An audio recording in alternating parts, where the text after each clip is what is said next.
episode 5. Today we're going to do something a little bit different. I got my hands on AoS3. I've read the core rules and I want to talk about some of my favourite changes between editions 2 and 3.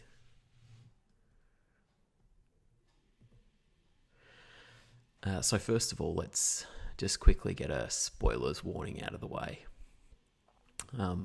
We are going to have some spoilers in this episode. There are some pieces of information which may be news. So if that's not something that you want to hear through this medium, if you have an affinity with Warhammer community and you want to get these updates from there in 6 weeks' time, that's cool. I'm happy for you. I hope the comms officer there reciprocates your feelings. So the source of the information, obviously, it's like, what's the Inspector gadget? You know, it's you get it self-destructs and it's gone in a puff of smoke. So anyone that knows me knows that I had the Lumineth book and Gargant books early last year, and those were obviously both proven to be legit. So this information comes from an equally reliable source. But again, if you're not interested in hearing things ahead of time, best tune out now. Oh boy, the king is dead. Long live the king. So from Soul Wars to Broken Realms, we're about to hit 3 years of AoS2. I remember back in June 2018 when we saw the first teasers for the new Soul Wars box, and we had obviously the Nighthaunt faction, the advent of the Nighthaunt faction, that amazing core rules book which had hundreds of pages of sort of immersive narrative.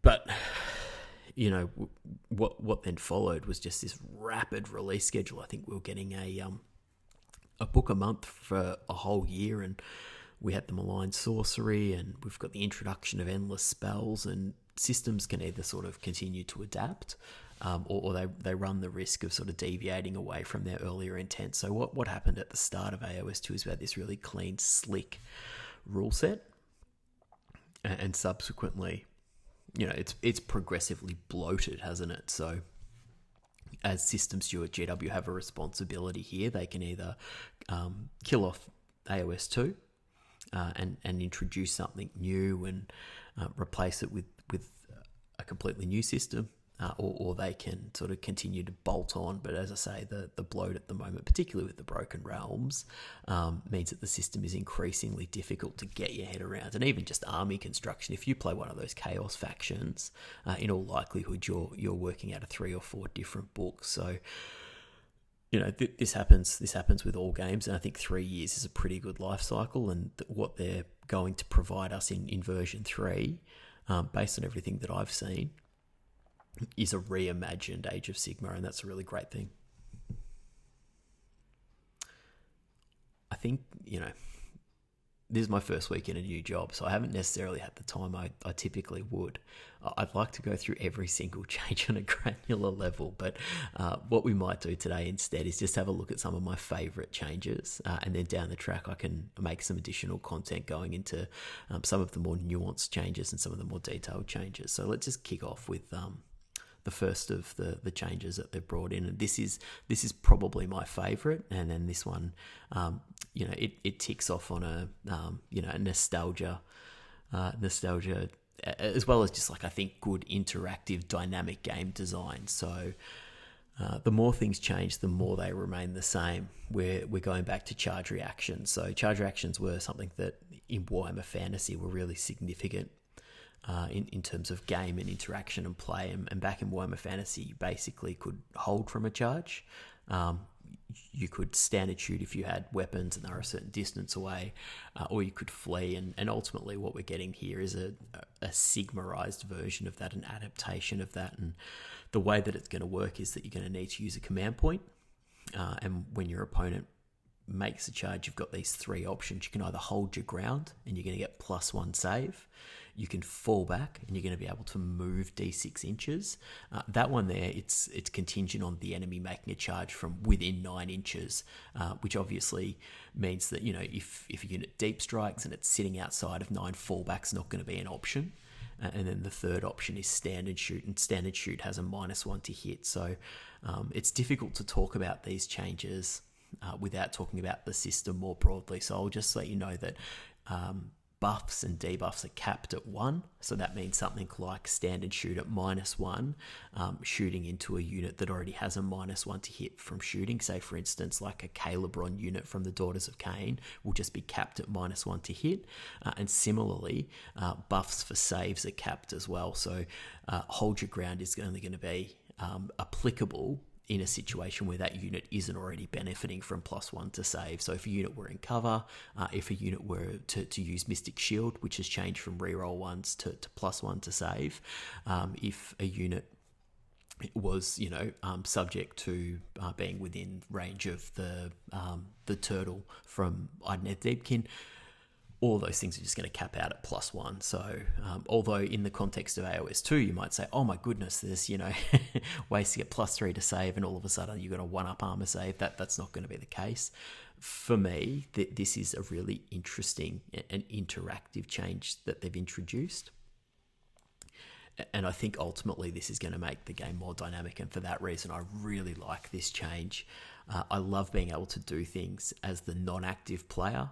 I've played a bit of Kings of War. It's a fantastic system, but it's a you go, I go system where the opponent does absolutely nothing when it's their turn. You could go away and just come back 15 minutes later.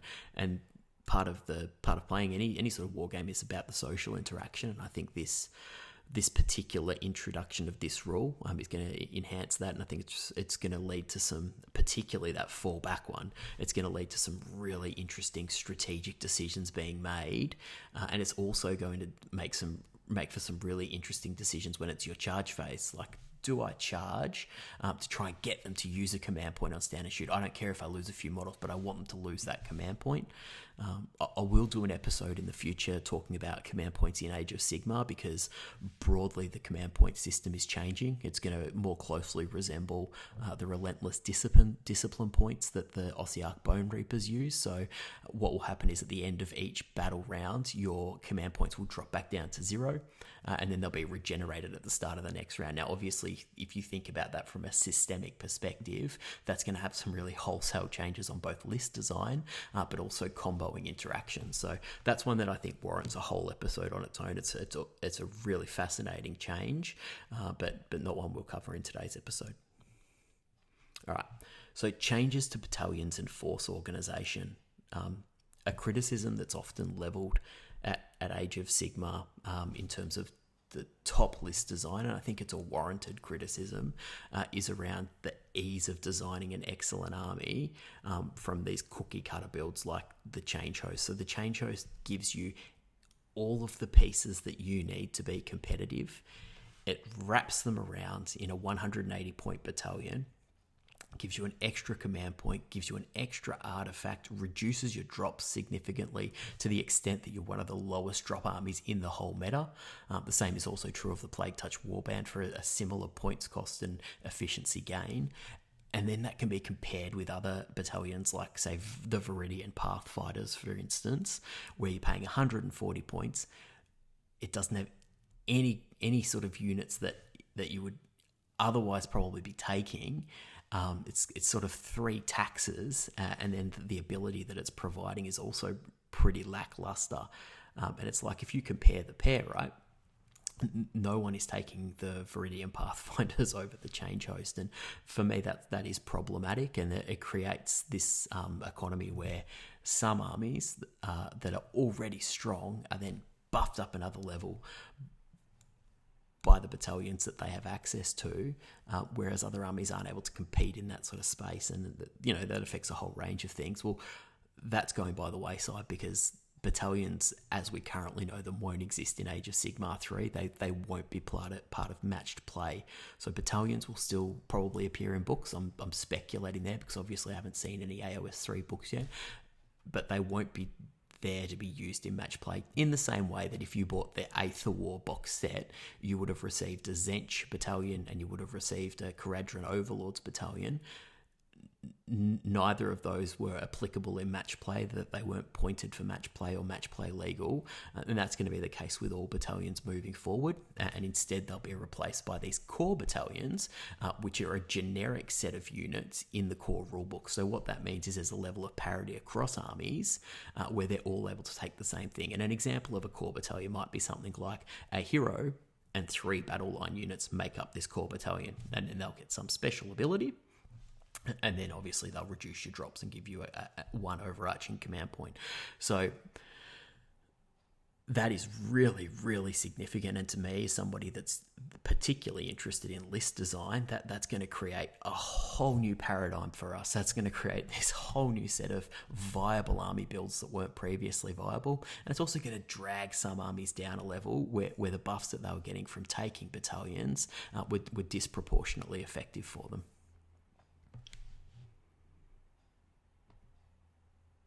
So I don't know if I'm unique in this case, or if there are other people out there that have this experience, but I feel like almost every game of Age of Sigmar where we have 2 equally matched generals, the game is determined by the priority roll turn 3. How many times have you heard, so my opponent won turn 3 priority and we called it? And it's like every time. That to me is something that you try and design your play around. So I would often try and go second in turn 2, even if that meant giving up the double turn 1, because it means you can't be doubled into 3. Being doubled into 3 when stuff is maybe centrally located, models maybe have just progressively worked their way out of buff ranges, chip damage has been accumulated over the course of the game.